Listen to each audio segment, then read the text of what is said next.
On 3rd August 2021, the seemingly perfect life of a Kiambu multimillionaire businessman, Jonathan Mukundi, and his wife Philomena njeri took a tragic turn, sending the country into fear and shock. To the outsiders looking inside, the couple was relationship goals and had a life that was perfect. On social media, sharing photos of their adventures and love and fun. In public, they did display affection, but on this fateful day, Jonathan Mukundi made the decision to take his own life and that of his wife. Jonathan was born on 14th March 1977 in Nairobi. Being the third child to Michael Gachunga and Teresa Gachunga, he was raised by his parents in Catholic Church and was mostly known to be quiet and laid back. Young Mukundi sat for KCSE in Rulu High, and his life was going on smoothly until it was shaken when his father unalived himself. Despite the devastating loss, Mukundi was determined to succeed and make a life for himself. After high school, he started his first business, which he named Nameless, after Kenyan pop star singer David Mathenge aka Nameless, which the matatu would operate on Route 100 Kiambu to Nairobi. 6 years later, his uncle Jonathan Mukundi, whom he is named after, introduced him into the business of buying damaged cars that had been written off by insurance companies at a throwaway price, salvaging their car parts and selling them at a profit. With his entrepreneurs in mind and dedication, Mukundi rapidly rebuilt his business, establishing a car parts venture in Mlolongo, Machakos County. Mukundi's business grew, and allegedly he was the biggest and the greatest supplier of second-hand spare parts in Nairobi. Later on, he ventured into real estate, and with no time, he had solidified his influence and wealth as a business tycoon. He ended up being nicknamed Bazu, which definitely means big boss. And yes, the name Bazu did fit him pretty well. With his wealth, he did build a family palace in a Muslim community in Kiregiti, Kiambu County. Home was completed in 2014, which took him 7 years. The beautiful house, or let me say home, was beautiful, majestic, secured with high walls and heavy metal gates, security cameras, and 12 German Shepherd dogs, which both Mukundi and Njeri cherished and were adorably featured on their socials. Understandable why he would take such measures considering his social status. Regardless of his influence, Mukundi was described by his friends as generous, jovial individual with a sense of humor. He also easily blended with anyone despite of their social status. On the other hand, he did appreciate fine things in life, and he did throw parties from time to time as a way of appreciating and not show off, as a way of appreciating his loved ones. Mukundi had several weaknesses, but today we are going to focus on one. And just like any other human being, his weakness was hot-tempered, a character that did play a role on his demise and that of his beautiful wife Njeri. To illustrate the extent of his temper, his neighbor told reporters that Mukundi once unleashed his German Shepherd dogs on his domestic worker who had stolen cans of beer from his fridge. The neighbor also added that Mukundi could not tolerate having unknown individuals near his property and home. He often shouted at strangers from his balcony, "Unaingia huku ni kwa mamako?"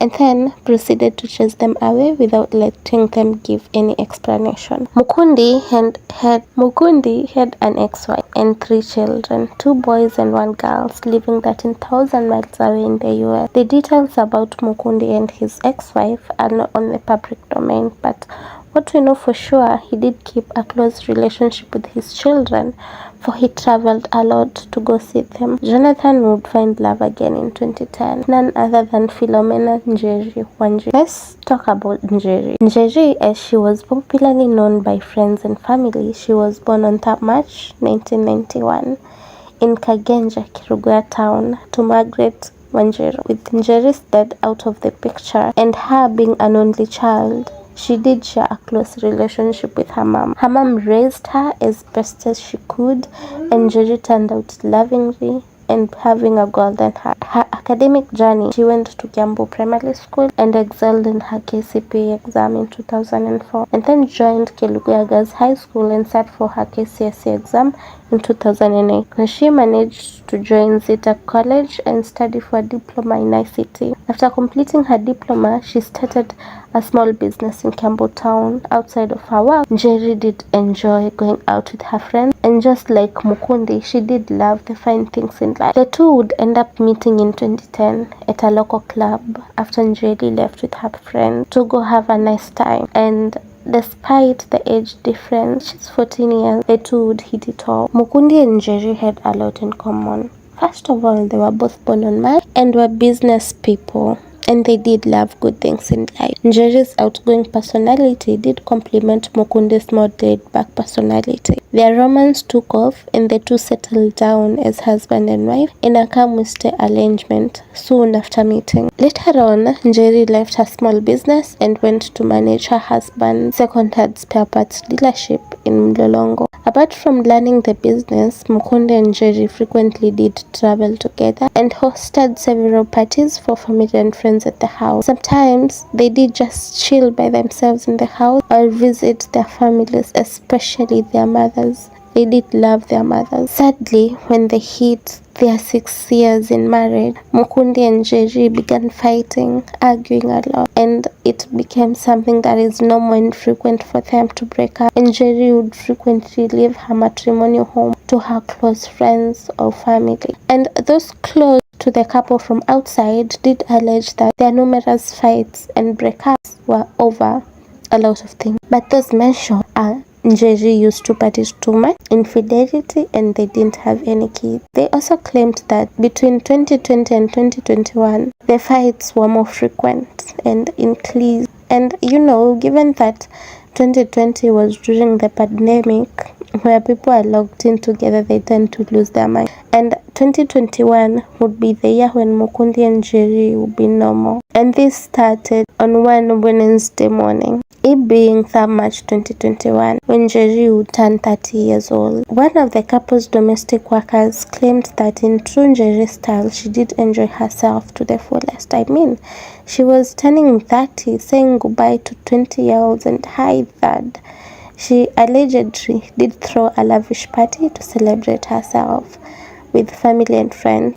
Unfortunately, for reasons unknown, shortly after Njeri's birthday, Mukundi and Njeri did have a nasty fight that led to their separation, which lasted for 5 months, and this would be the longest that the couple had experienced apart. With efforts by friends and family to reconcile them, they didn't go well. And on Monday, 2nd August 2021, Mukundi orchestrated and sinister plan to run Njeri back into their mansion in Kirigiti, Kiambu. On the evening of that day, Mukundi, who owned a fleet of cars and never used a taxi, suspiciously got into a taxi at his mansion. The taxi was driven by his close friend Robert Njuguna. It's clear where they were going, but it's just a few meters after leaving Mukundi's house, the taxi did get into a minor incident in which none of the parties were hurt. This was around 8:45 p.m. Mukundi then called the Kiambu police station, which was 13 minutes away, to report an accident. The car was towed to the police station and Robert accompanied it there. But notably, Mukundi headed back home. Later that evening, Mukundi, who had sustained 0 injuries, called Njeri, letting her know that he had gotten into an accident and was hurt. He asked Njeri to comply and come home and take him to the hospital. Njeri, being scared that her estranged husband's life might be at stake, she rushed to their home against her mother's advice to reunite with him. Perhaps it was just motherly instincts, or she was able to see what Jonathan was capable of. For that, we'll never know the entire truth or what transpired when Njeri got into their mansion, since it was just the two of them in the house. Did they have an argument? One thing we know for sure, that they were in the master bedroom, which was locked from the inside, and Mukundi, who was a licensed fire holder, turned it on.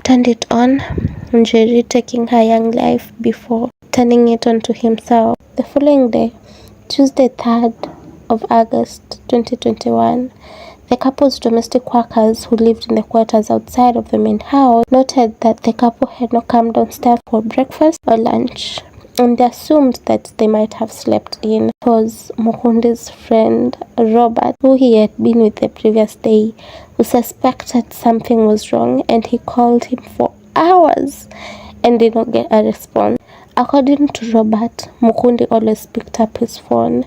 Sensing something was off, Robert went to Kiambu police station and submitted a report at 6:01 p.m. under OB number 8038-2021. Together with police officers, they headed to Mukundi's home where they found the master bedroom door locked from the inside. They broke the door and found both Mukundi and njeri deceased, and it was evident that Mukundi had carried out the sin-select act. At the scene, the police retrieved a mini Glock gun with serial number BEZA475 following the gruesome discovery. The neighbors and the workers explained to the police and the media that they did not hear any gunshots, suggesting that Mukundi might have muffled the gunshot with something. The news of the couple's death sent shockwaves across their community and country at large, raising questions of how a seemingly happy couple lived so comfortably could reach such a point. A video from the couple's house following the gruesome discovery can be seen here. The news of the couple's death did open a can of worms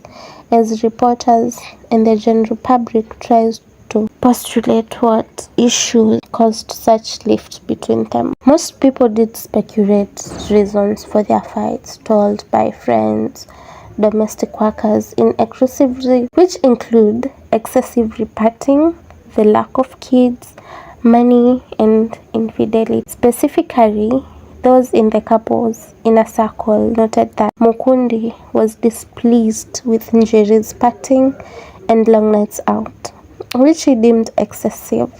Additionally, some of the close friends alleged that njeri would pinch money from Mukundi's second-hand spare business, which she managed. It's also alleged that njeri was using the money to build her mother a home and to erect a commercial building. This is alleged that it did anger Mukundi, and it was the fuel to the fire.